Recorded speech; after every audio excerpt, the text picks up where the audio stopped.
una sa lahat. Pero nung nakita ko, eto nga, ng mga gilingan ng baboy, ayan na, yung mga napakaraming soft na lumobo. Bakit may ganun pa eh? Naniwala naman ako na magiging cleanest budget, naging sneaky budget naman to. Bakit ganun? So, bakit ginigiling ang pork kundi para pagulungin ang impeachment? Kaya, yun nga, nagtataka ako bakit ganun. Mga kapatid, alas 5:30 na. Ito na mga bumabanderang balita. Ayuda para sa impeachment, giniling na pork sa national budget, posibleng gamitin naman para muling patalsikin si VP Sara ayon kay Senator Amy. Sibak sa gabinete, kumakalat na balitang papalitan na si Herbosa bilang DOH Secretary, marinyang pinabulaanan. Flex now, kaso later.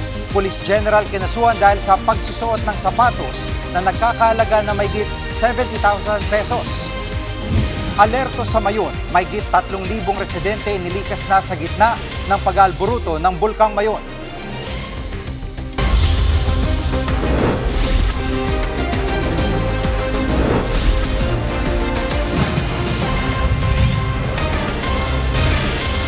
Muling bumanat si Senator Amy Marcos kaugnay sa 2026 national budget. Posible raw gamitin ang mga pondong pang-ayuda para ipa-impeach si Vice President Sara Duterte.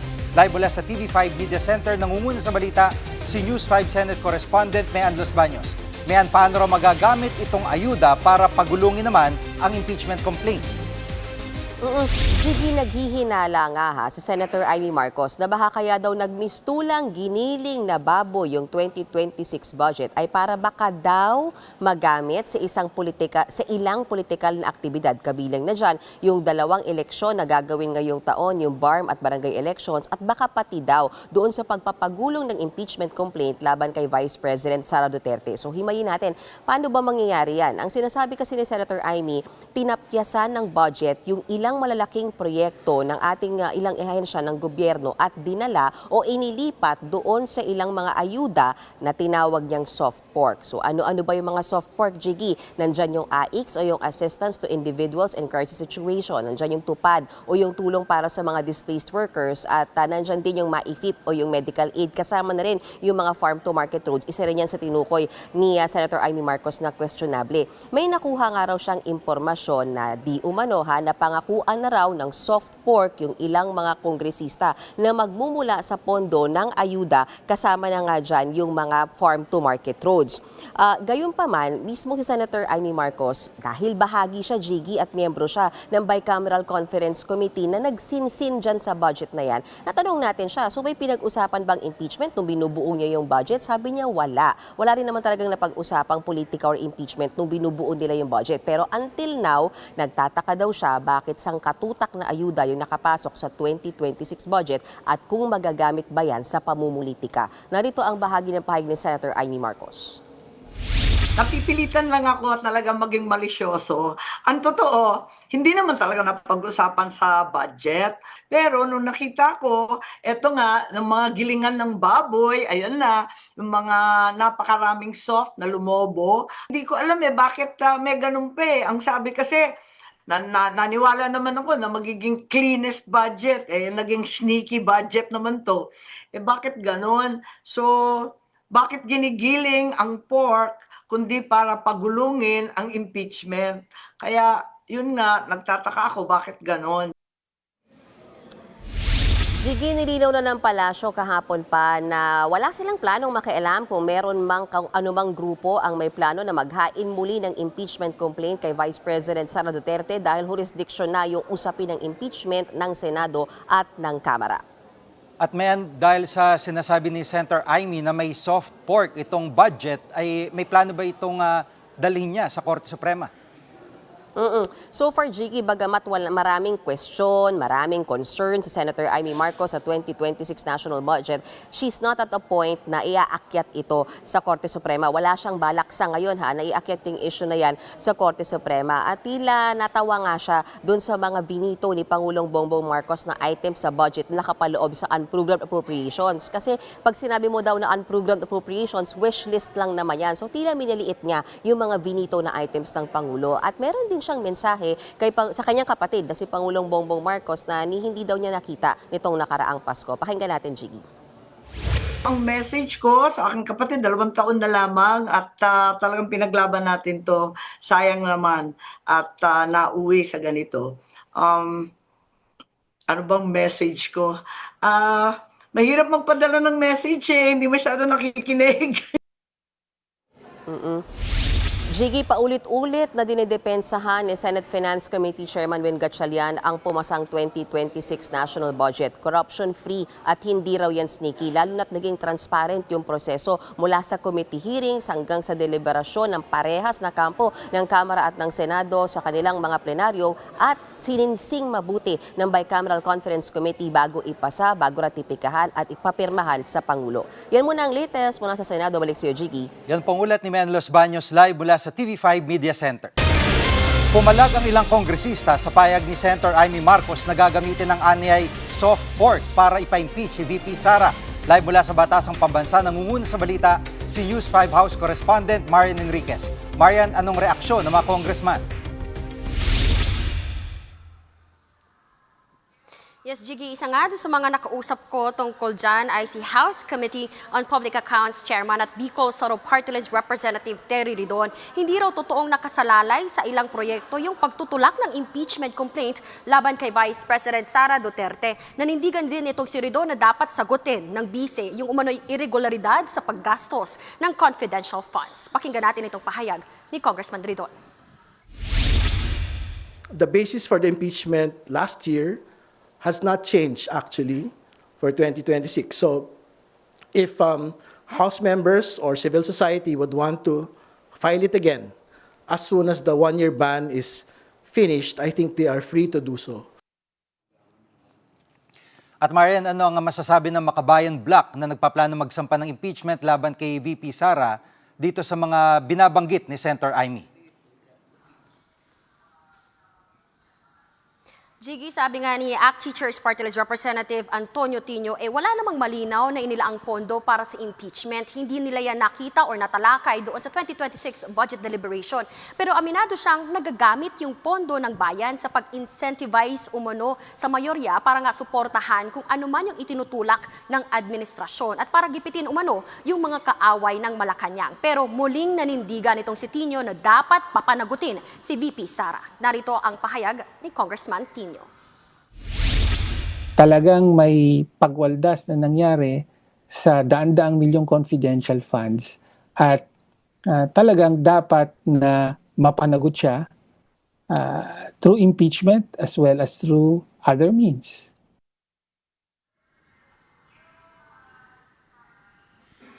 Jiggy, ginit kahapon ni Davao City Representative Paulo Duterte na recycled o paulit-ulit na lang daw yung reklamo nga laban sa kanyang kapatid. Pero handa raw silang harapin yung anumang pag-atake sa kanilang pamilya. Samantala, ayon naman kay House Senior Deputy Minority Leader Edgar Erice, kung may maghahain ng panibagong reklamo laban kay VP Sara, dapat hainan din ng impeachment complaint itong si Pangulong Bongbong Marcos para ipaliwanag ang flood control scandal. Hindi naman nilinaw ni Erice kung gusto rin ba niyang impeach ang Pangulo. Yan muna ang latest dito sa Kamara. Balik sa'yo, Jiggy.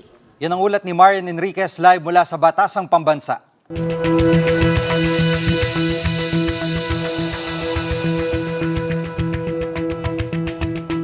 Libo-libong residente ng linilikas dahil sa pag-alboruto ng Bulkang Mayon sa Albay. Live mula sa Legazpi City, nangunguna sa balita si Gio Robles. Gio, kumusta ang sitwasyon ng mga inilikas na residente? Jiggy, inilikas na nga ang mga residente sa loob ng 6-kilometer Permanent Danger Zone o PDZ ng Mayon dito sa Albay. Yan ay matapos itaas sa Alert Level 3 ang bulkan kahapon. Ayon sa Albay Provincial Government, higit sa 300 pamilya o katumbas yan ng lampas sa 3,000 residente ang inilikas mula yan sa mga lungsod ng Tabaco at Ligao at maging sa mga bayan ng Malilipot, Daraga, Kamalig at Ginobatan. Posibleng madagdagan pa ang bilang na yan. Jiggy. Gio, ano ang update sa aktibidad ng bulkan ngayong araw? Jiggy, ayon sa FIVOX, nakapagtala ng 131 rockfall events sa slope ng bulkan. Sinabayan pa yan ng Pyroclastic Density Current o PDC. Ito naman yung mas kilala sa tawag na uson sa lokal na lengguwahe ng mga Uragon. Ang uson, Jiggy, ay pinaghalong gas, abo at tunaw na bato. Lubhang mapanganib yan at napakainit niyan, Jiggy, habang napakabilis niyang kumilos nga o dumausdos sa may dalisdis ng bulkan. Kapag tinamaan ka ng uson, pwede kang malapnos o di kaya mamatay. Samantala, Jiggy, may nakita ring magma sa bulkan na hindi raw nakita noong 2023 eruption. Pahiwatig daw yan ng pag-angat ng magma mula sa ilalim ng bulkan. Pakinggan natin ang paliwanag ng FIVOX. Inaasahan po natin na sometime in a few days ay maaari po tayo magkaroon ng lava flow at maaari po tayo magkaroon ng kaunting lava fountaining, no? Gio, anong sinasabi ng mga eksperto? Pinangangamba ba ang isang malakas na pagputok ng Bulkan Mayon? Jiggy, alam mo, ayon sa FIVOX, bagaman may mga senyales ng paglabas ng magma, hindi pa ito itinuturing na indikasyon ng isang explosive eruption. Hindi pa raw kasi ganon karami ang naitalang volcanic earthquakes. Number 1 yan. Hindi rin ganon karami ang ibinubugang asupre ng bulkan. Sa ngayon, nasa 700 tonelada na raw ng sulfur dioxide emission. Kabilang yan sa mga binabantayang palatandaan ng FIVOX kung dapat nang itaas sa Alert Level 4 hanggang 5 ang bulkan. Pakinggan natin muli ang paliwanag ng FIVOX. Unang-una ng pagdami ng volcanic earthquakes. Pangalawa po, dapat sumipa ang ating mga ground information data. Kung namamaga po ang bulkan, meron pong biglang mataas na pamamaga na makikita natin. At pangatlo, dahil meron po tayong panibagong magma na mayaman po sa volcanic gas, ay magpapakawala po ito ng maraming sulfur dioxide at marirecord din po natin yun. Jiggy, binabantayan din ang banta ng lahar flow. Kung mapapansin mo sa likuran ko, makulimlim, malakas ang ulan at pabugso-bugso nga simula kaninang umaga. Alam mo, Jiggy, sa ngayon ay patuloy rin yung pagbibigay ng relief packs at mga pagkain sa mga bakwit na inilikas na pansamantalang nananatili ngayon sa mga evacuation center. Namigay na rin ng face mask sakaling magkaroon naman ng ashfall. Jiggy, balik sa'yo. Ingat kayo dyan, Gio Robles po, live mula sa Legazpi City, Albay. Ano nga bang ibig sabihin kapag nasa Alert Level 3 na ang Bulkan Mayon? Kahapon tinaas sa Alert Level 3 ang bulkan. Ibig sabihin, may high level of unrest at posibleng tumindi ang pag-albruto ng bulkan sa loob ng ilang linggo o araw. Maigpit na pinagbabawal ang pagpasok sa 6-kilometer radius permanent danger zone. Pero posible ring palawakin ng lokal na pamahalaan ang danger zone depende sa peligro. Kapag naman nasa Alert Level 4 ng Mayon, ibig sabihin malapit na sa bunganga ng bulkan ang magma na may peligro na itong pumutok sa loob lamang ng ilang oras o araw. Mas maraming residente sa paanan ng bulkan ang kailangang ilikas na. Pinakamataas na babala ang Alert Level 5. Ibig sabihin, nangyayari na ang major eruption. Posible ang pagragasa ng pyroclastic materials o uson at matinding ashfall. Posible ring magkalahar lalo na kung maulan.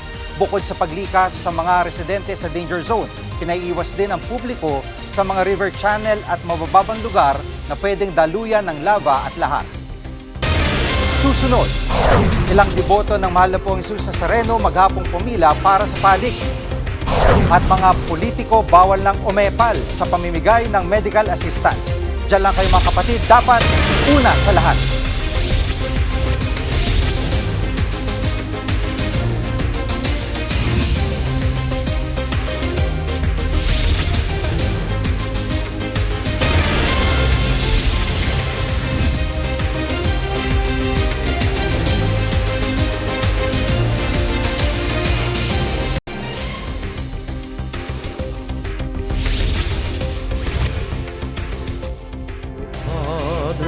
Jesus Nazareno, sinasamba ka namin.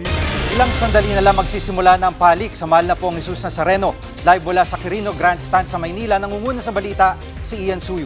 Ian, gaano nakahabang pila ng mga deboto?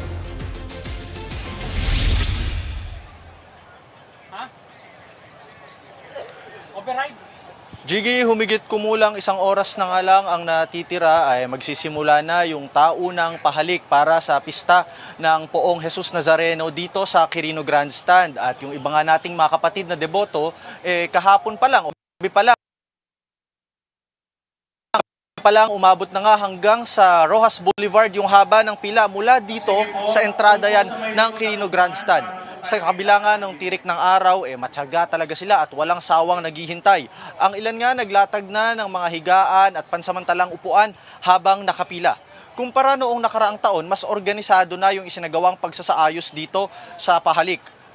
Nakalatag na rin yung mga bakal na barrier, pati na rin yung mga bakod at tent para sa mga nakapila. Nakaantabay rin yung ilang mga first aid stations dito kung sakaling meron tayong mga kapatid na kailangan ng immediate medical concern or help.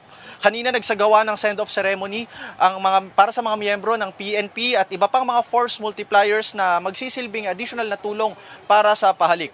Tutulong rin dito yung mga miyembro ng BFP, PCG, pati na rin ng Manila LGU. Sa kabuuan, mahigit 6,000 ang mga nakadeploy para magbantay sa seguridad dito sa pista ng Nazareno. Ian, may mga pagbabago bang ipatutupad ngayong taon para sa pahalik? Jiggy, meron ng mga pagbabago, partikular na dito sa entrance and exit point ng pista or ng pahalik. Pagpasok sa entrada kasi ng grandstand, dediretso yung mga deboto para makaakyat doon sa entablado kung saan nakalagay yung imahen. Noong nakaraang taon, usually pinapadiretso sila para umexit papuntang Katigbak Drive, dyan yan sa may kaliwang banda. Pero ngayon, kailangan nilang dumaan doon sa likod ng entablado, saka sila dadaan patungong Calao exit. Jiggy? At ano ang mga kalsadang sasara para sa pahalik at prosesyon? Kabilang sa mga isinarangang kalsada, mamayang alas 7, nakatakda yung road closures na yan. Kabilang dyan yung Katigbak Drive, pati na rin yung South Drive. Maging yung Independence Road, isasara rin po yan. Pero ayon sa Manila Police District o MPD, ang pagsasara at pagbubukas ng mga kalsada ay ibabase pa rin daw nila sa daloy ng trapiko. Jiggy? At Ian, ano yung mga pinagbabawal dalhin o gawin ng mga deboto? Jiggy, pinapayagan yung mga deboto na magdala ng towel o di kaya mga imahen na gagamitin o ipapahid at ipupunas sa imahen. Pero hindi hinihikayat yung mga deboto na halikan yung imahen para na rin sa health and safety reasons. Pinapayagan sila magdala nga ng malilit na imahen pero pinagbabawal yung pagdadala ng mga matutulis na bagay, flammable materials at syempre pati na rin yung alak. Jiggy, ngayong alas 6 ng gabi nga, nakatakdang magsagawa ng misa para sa mga volunteers dito kung saan meron na rin ibang mga volunteers kanina na nauna na sa pahalik. Dahil nga naman mamaya naka-duty na sila, naka-standby na sila para naman sa publiko. Yan muna ang latest mula dito sa Quirino Grandstand. Jiggy? Yan pong ulat ni Ian Suyu live mula sa Quirino Grandstand sa Maynila. Bawal lang umepal ang mga politiko sa pamimigay ng ayuda sa ilalim ng 2026 budget. Paano kaya ito makakaapekto sa mga serbisyong pangkalusugan? Live mula sa TV5 Media Center, nangungun sa balita si News 5 Palace Correspondent Maricel Lili. Maricel, karaniwang namimigay sila ng mga GL o guarantee letter itong mga politiko at paano ito may pagbabawal ngayon? Nako, Jiggy, isa nga yan sa mga naging discussion during the press briefing sa Malacanang kasama si Health Secretary Ted Herbosa. Pero ang binigyang diin ni Secretary Herbosa, malinaw na nakasaad sa Section 19 ng General Appropriations Act na bawal na ang mga epal na politiko. So every time daw na mamamahagi ng assistance o ng ayuda, hindi na pwede yung presence ng kahit na sinong elected officials. Ang tanong dyan, pwede pa ba ang guarantee letter kapag kailangan ng mga pasyente sa mga ospital. Ang paglilinaw dyan ni Secretary Herbosa, hindi na kailangan ng guarantee letter sa kahit na sino na elected official. Diretso na raw ito doon sa social worker o kaya ay sa Department of Health para doon sa mga DOH hospitals. Pero syempre, hindi mo naman mapipigilan yung mga pasyente na lumapit sa mga politiko para humingi ng request letter kapag kailangan nila ng assistance. Kapag ka daw nag-issue pa rin daw ng guarantee letter itong mga elected officials na ito, hindi naman ibig sabihin na dededmahin na rin daw ng DOH. Syempre, tutulungan pa rin yung mga constituents na kailangan ng tulong, lalo na kung nagbigay din ng request letter mula dito sa mga opisyal ng gobyerno. So parang ang ending, may guarantee letter pa rin. Yun nga lang, ang pondo na pambayad kung sakali man na may kailangang bayaran sa ospital ay manggagaling sa bulsa ng politiko at definitely hindi raw sa GAA. Narito ang pahayag ni Secretary Herbosa. You know, constituents are free to ask assistance from their elected officials. But do they need a guarantee letter from them to get assistance? No. They can go straight to the Department of Health, and we will help them if they need help. And if we have the funds, we will provide the funds if they are qualified to get the funds. At Maricel, sa ibang usapin, pinuna ng COA ang 405 million pesos na halaga ng mga di napapakinabangan na medical equipment. Ano ang sinabi dito ng DOH? Tama ka, Jiggy, kasi kung ang pagbabatayan natin ay yung 2024 annual report ng Commission on Audit, lumalabas na nasa 405 million pesos worth ng medical equipment, yung tinatawag na idle o kaya ay unutilized na mga binili ng Department of Health. Ang sinasabi dyan ng COA, mukhang ang dahilan nito kung bakit hindi siya nagagamit, kung bakit nakatiwangwang siya, ay dahil sa kawalan ng well-structured planning, koordinasyon at ng maayos na monitoring. Pero alam mo, inalmahan yan ni Health Secretary Ted Herbosa. Ang paliwanag niya, lumabas itong COA report na to 2024 pa. Isang taon na ang nakalipas. Ibig sabihin, marami ng progress, marami ng development na nangyari tungkol dito sa mga sinasabi na idle or unutilized medical equipment. Kaya lang wala pa silang naibigay na updated data mula sa DOH kung ilan na ba dito yung na-utilize na at nagamit na ng maayos. Pero ang ipinaliwanag ni Secretary Herbosa, dapat daw kasing tandaan na hindi lang naman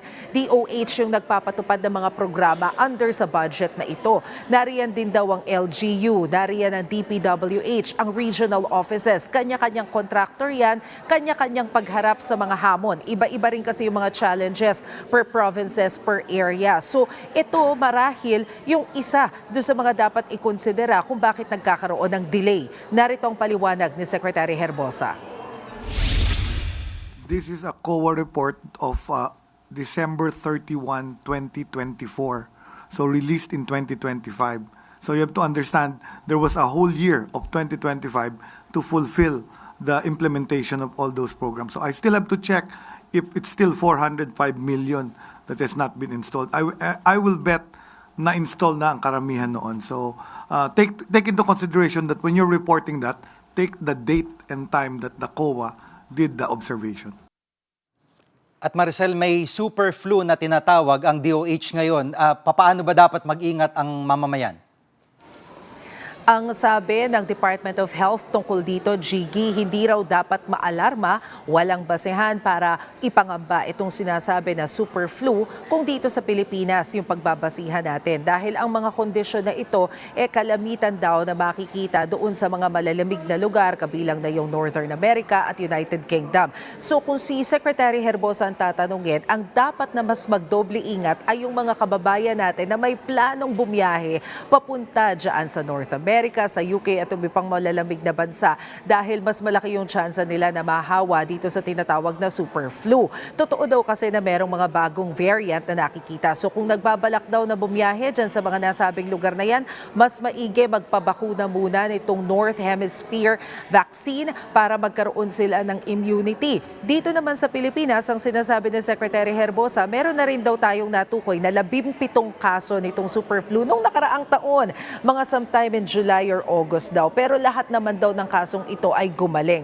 Ito naman daw kasing ganitong klase ng virus, gumagaling naman daw talaga ito basta wala kang ibang health condition. Pero mas maigi pa rin kung ngayon pa lang kumpleto na tayo ng flu vaccine. At kapag nakakaramdam na ng sintomas, wag nang lumabas ng bahay para wag nang makahawa pa ng ibang tao. Pero maidagdag ko na rin lang, Gigi, naitanong din kasi kanina kay Secretary Herbosa yung usapin tungkol doon sa cabinet revamp. Meron kasing mga lumalabas na issue na baka isa siya doon sa maaaring mapalitan sa hanay ng gabinete. Itinanggi yan ni Secretary Herbosa. Ang sabi niya, hindi yan totoo, wala silang nauulinigan na kahit na anong cabinet revamp. But of course, ang kanila daw pagtatrabaho ay base doon sa direktiba at kagustuhan ni Pangulong Marcos. Gigi? Yan pong ulat ni Maricel Alili live mula sa TV5 Media Center. Susunod, makalsadang daraanan ng traslasyon, sinabon at winalis na.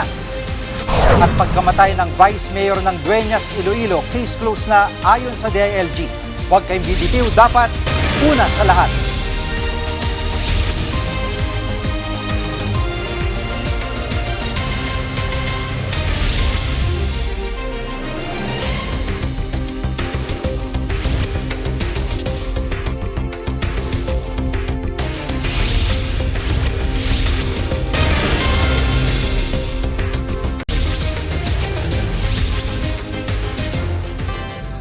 Padre Jesus Nazareno, sinasamba ka namin. Abalang-abala na sa paghahanda ang simbahan ng Quiapo para sa pista ng mahal na pong Jesus Nazareno sa Biyernes. Live mula sa Quiapo, Maynila, nangunguna sa balita si Mon Gualvez. Mon, kasado na ba lahat para sa taon ng traslasyon?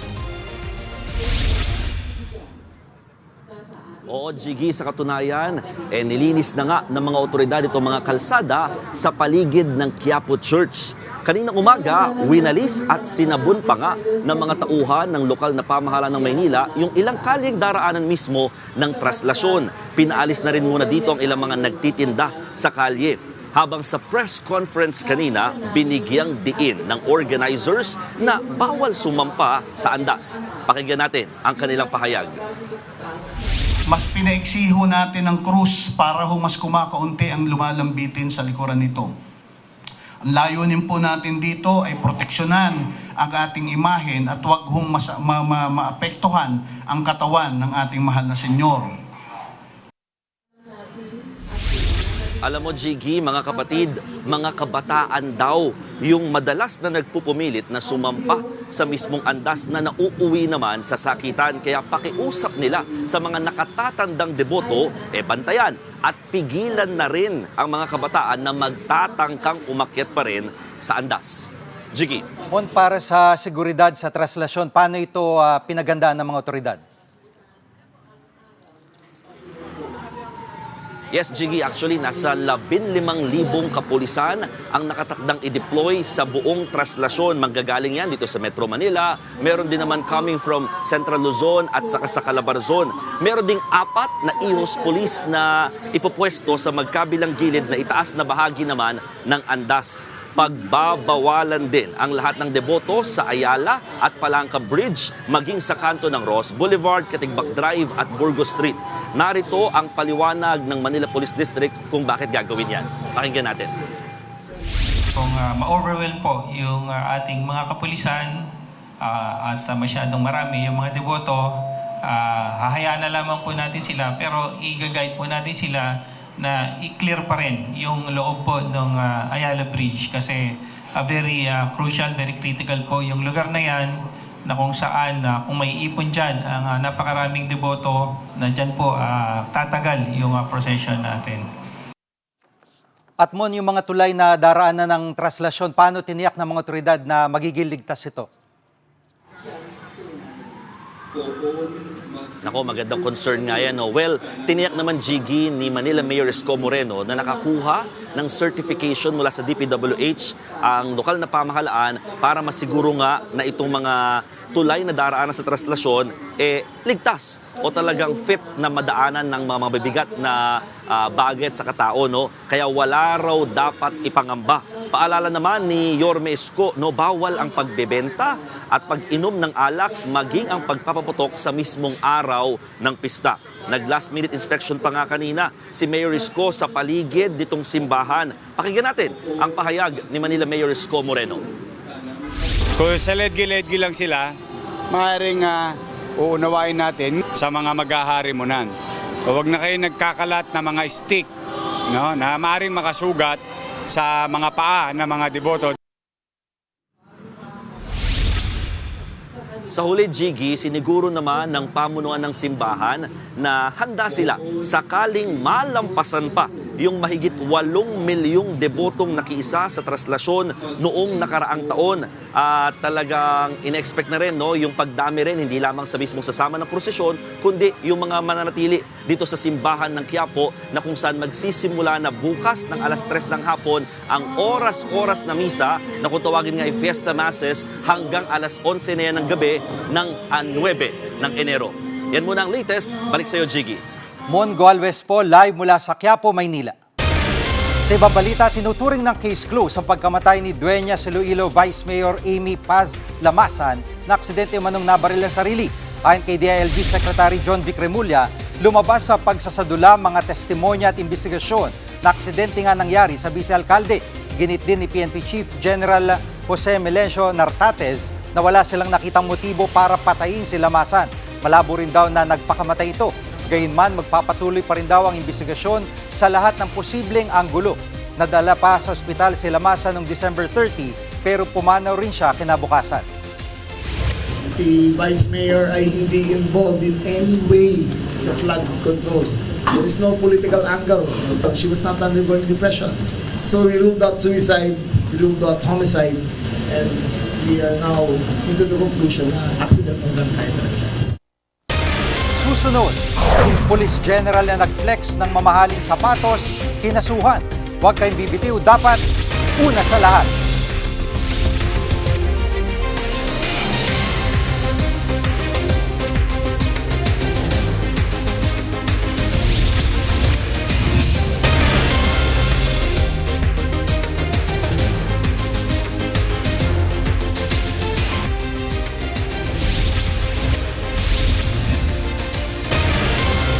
Muling nangako si Pangulong Bongbong Marcos na pangangalagaan niya ang kapakanan ng mga sundalo. Sa isang talumpati, binanggit ng Pangulo ang taas sahod at subsistence allowance para sa uniform personnel. Nanawagan din ng Pangulo sa mga sundalo na tumulong sa pagbabantay sa kabanang bayan. Kamakailan lang inalmahan ng ilang sektor tulad ng mga guro ang dagdag sahod ng mga uniform personnel. Inanunsyo ito ng Pangulo sa gitna ng kaliwat kanang kilos protesta kontra korupsyon at umuugong na kudeta. More than your role as the protectors of our nation, you must also be among the faithful stewards who guard public resources. Be among those who ensure that every peso translates into capability, preparedness, and integrity. Nang dahil sa pag-flex ng mamahaling sapatos na harap sa mga kasong administratibo ang isang PNP General, sinampahan ng NAPOLCOM ng kasong conduct unbecoming of a police officer si dating PNP Health Service Chief Brigadier General Jezebel Imelda Medina dahil ito sa pagsusuot niya ng sapatos na nagkakalaga umano na mahigit 70,500 pesos o katumbas ng halos isang buwang sahod ng Brigadier General. Una na ring kinasuhan ng less grave neglect of duty si Medina. Bunsod naman ito ng hindi niya pagsumite ng psychiatric at psychological report ng isang QCPD patrolman at vlogger. Ang naturang pulis ang may post sa social media na tila nang-iengganyo ng pag-aaklas sa gobyerno. Nagretiro sa serbisyo sa Medina nitong December 25 lang. Sinusubukan pa naming kunin ang kanyang panig. Kami ang inyong mga kapatid sa Balitan at Public Service, dapat una sa lahat. Abangan niyo po ulit kami bukas dito sa TV5, 1PH, RPTV, True TV at 105.9 True FM.